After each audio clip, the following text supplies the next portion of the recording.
Steve said confidently. "I built that house, so it belongs to me. Now you have to leave, even though we're splitting up." "I don't think you can manage on your part-time pay," Steve chuckled as he showed her the divorce papers. "My name's Katie. I'm 33 years old. Recently, I got a job working part-time at a nearby supermarket. I married Steve 3 years ago after we met at work and both quit at the same time. I wanted to keep working after we got married, but he wanted me to stay home. So I became a full-time housewife, even though I really missed working. But I kept feeling like I wanted to work outside the house more and more. After a lot of talking, I finally got a part-time job. We want kids, but we haven't been able to have any yet. I really wanted a cat as a pet, but Steve really doesn't like them, so I sadly had to give up on the idea. Steve used to want me to stay home all the time, but he got mad when I started working part-time and started complaining about everything I did. You went to work again today, huh? Lately, it seems like the house is getting messier. Are the clothes all wrinkled in the laundry? You're not keeping up with the housework," Steve criticized. That wasn't true. I had finished cleaning before going to work, and the laundry was perfectly done. "What are you talking about? I'm doing everything just like before. It's obviously clean, can't you see?" I argued. He's complaining about the food again. "Fried chicken, really? Can't you cook something different?" He complained. I didn't make fried chicken that often, and I tried to make different meals every day despite having limited time. "I put effort into making your favorite fried chicken, and I make a variety of dishes," I defended myself. But whenever I tried to speak up, he got even angrier. "Are you saying you're too busy because of your part-time job? You're just pretending to be busy. Don't act like your job is important when it barely pays anything," he scolded. "You're only working because you're selfish. Your earnings were fine to begin with. Make sure you do the housework properly. Don't make excuses about not having time. It's embarrassing to work so hard for such a low wage." Steve always insulted my job with hurtful words. He used to say he wanted me to be a housewife so people wouldn't think we were struggling financially.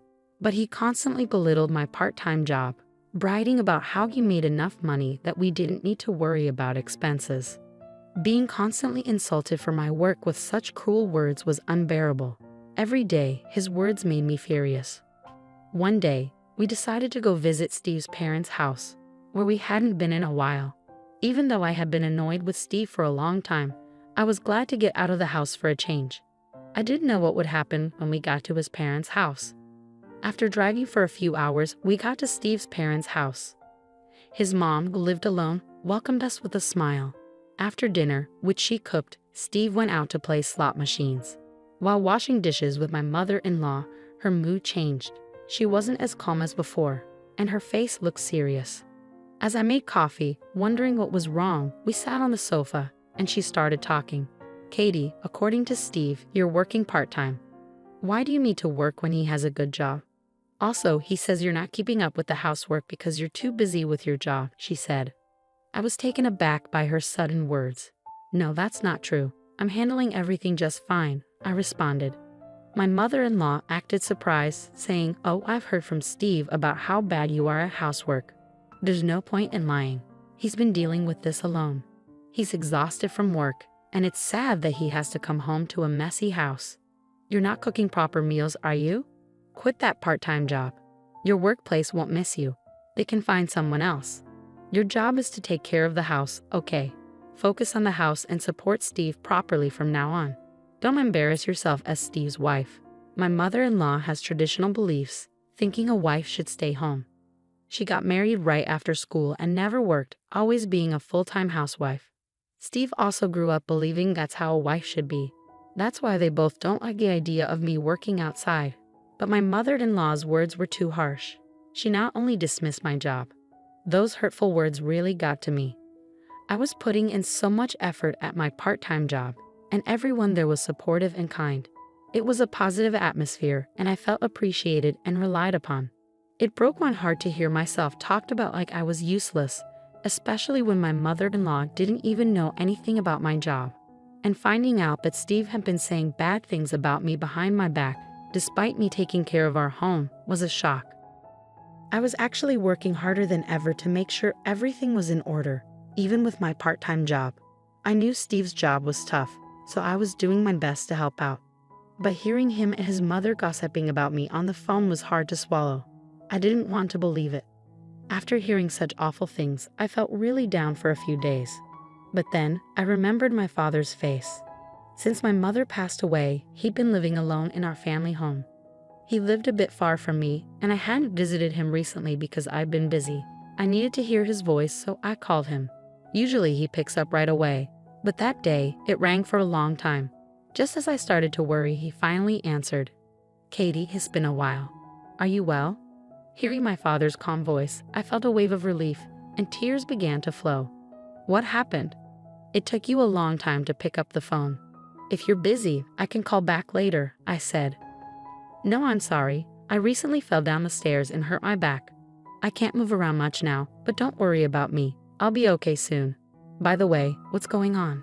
Is everything okay?" he replied. I was really surprised. My dad, who used to be so active, had fallen down the stairs and hurt his back. "No, I'm okay. Just make sure you take care of yourself and get better soon. I'll come to visit you soon, so wait for me," I assured him. "Yeah, I'm okay," he said. But then I thought, he's already considered elderly and injuries might take longer to heal. I had always been reassured by his energy, but suddenly I felt worried. If he keeps using the stairs every day, he might slip again. Plus, the stairs in our old family home are a bit steep, and there are tall steps in the entrance and bathroom. I became really worried about my dad living there and taking care of his back. What if something bad happens and he gets seriously hurt? I couldn't just ignore it. I always thought it would be nice to live closer to him, but now I knew I had to act fast. I decided to build a safer, easier-to-use home for my dad nearby.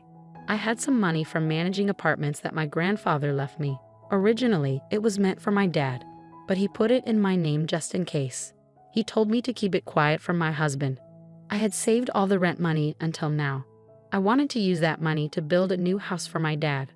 I felt really happy thinking about giving him such a great gift, especially since I hadn't been able to do much to help him before. Building the house would cost a lot of money, and I couldn't just keep it a secret. I needed to talk to Steve about it.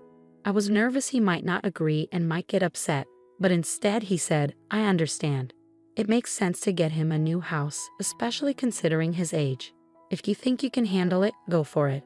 Just don't expect me to help if things get tough."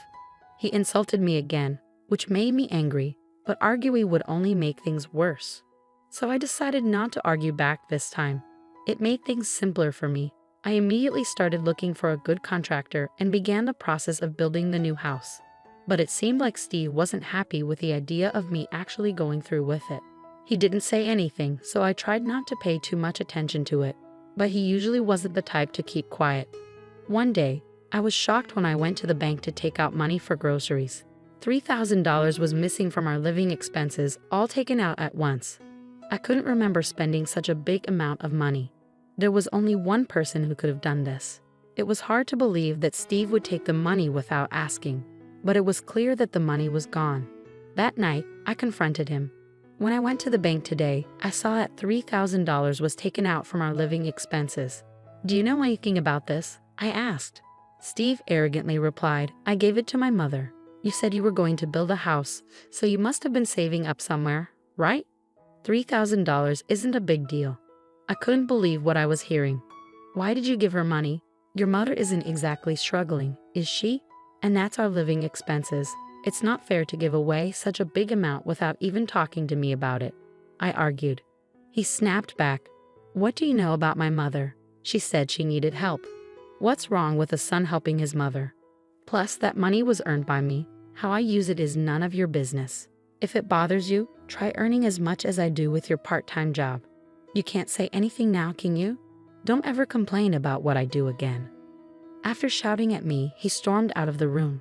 I always believed Steve wouldn't betray me, even with his harsh words.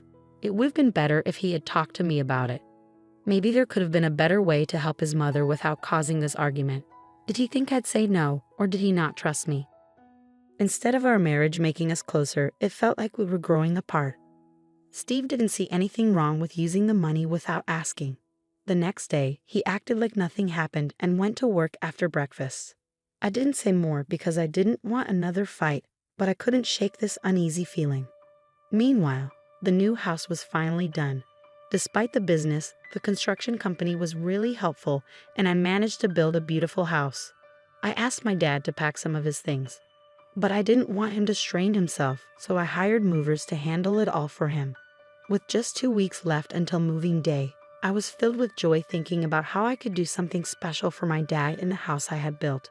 On the day we planned to help my dad unpack in the new house, along with Steve, I tried to talk about the arrangements, but then Steve said something shocking. "Hey, that house isn't for your dad. It's going to be for my mom. I have the right to decide who lives in the house I helped build, so it's going to be my mom," he said firmly. I couldn't believe what I was hearing. In a panic, I replied, "I built that house. It's for my dad. There's no way you, with your part-time job, could have built it. It's my money that paid for it, so don't act so entitled." It seems like he genuinely believed that it was his money that built the house. When we talked about building it before, he seemed fine with the idea. But now it looks like he planned from the start to make it for his mother, not my dad. That's really unfair. Now I have to prove that I used my own money to build it. I had no choice but to tell him about the rental income I'd kept hidden until now. I decided to come clean about it. "You're making up stories just because you want the house for yourself. If you're going to lie, at least make it believable," he scoffed.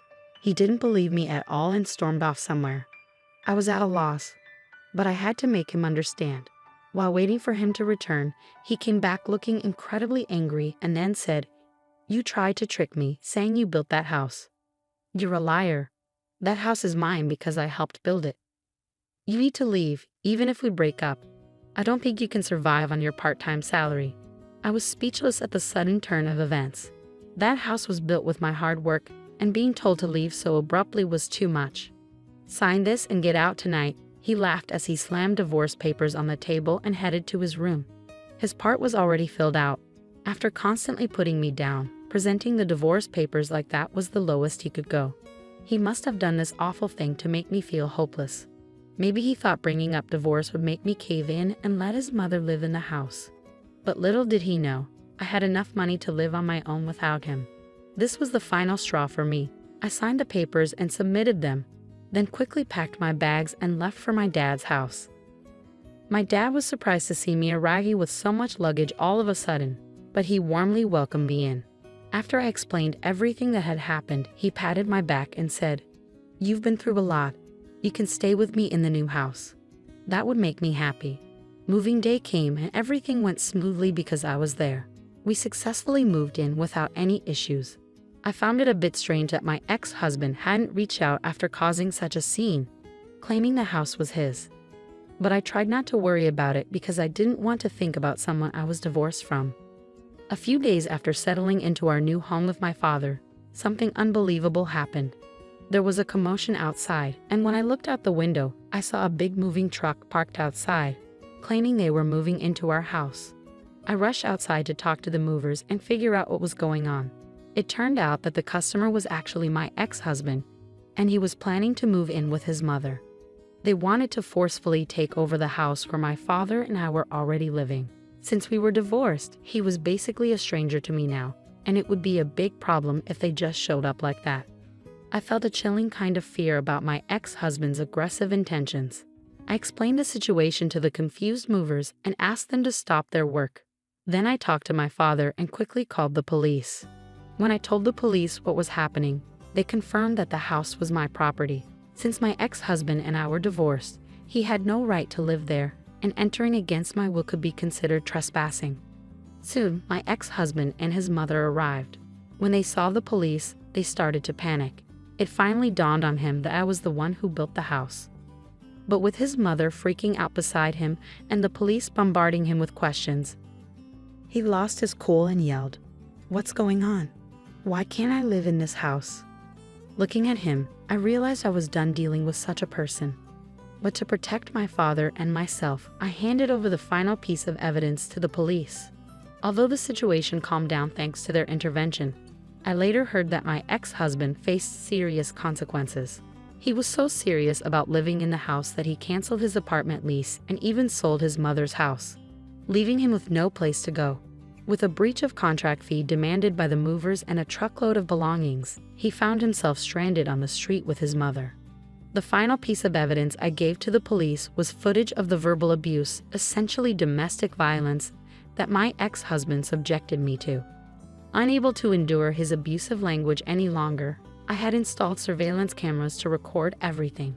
The footage showed me diligently doing housework while he constantly spewed unreasonable abuse. Using this evidence, I managed to further corner him. I hired a lawyer and sued him, eventually extracting a settlement.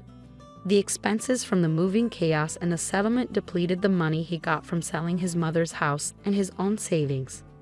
Now he and his mother are reportedly living in a rundown apartment. Word of this spread quickly at his workplace. Realizing there was something wrong with his character, his colleagues distanced themselves, and now he is isolated and frowned upon by everyone at the company. As for me, I finally got to adopt a cat. My father's back has completely healed, and we're discussing taking a trip with the cat. I also used the settlement money to open a shop dealing with cat goods. It was challenging at first, and there were failures, but gradually customers increased and the business is thriving. Every day is peaceful and truly enjoyable. I never thought that the action I took for my father's sake would lead to my own happiness. I truly feel that it was the right decision. Recently, there has been a happy development. A man who always comes to my shop and chats pleasantly has been particularly kind to both people and cats. We've made plans to go for a drive together. I'm going to live my life freely and enjoyably. I'm excited about the new happiness that's about to begin.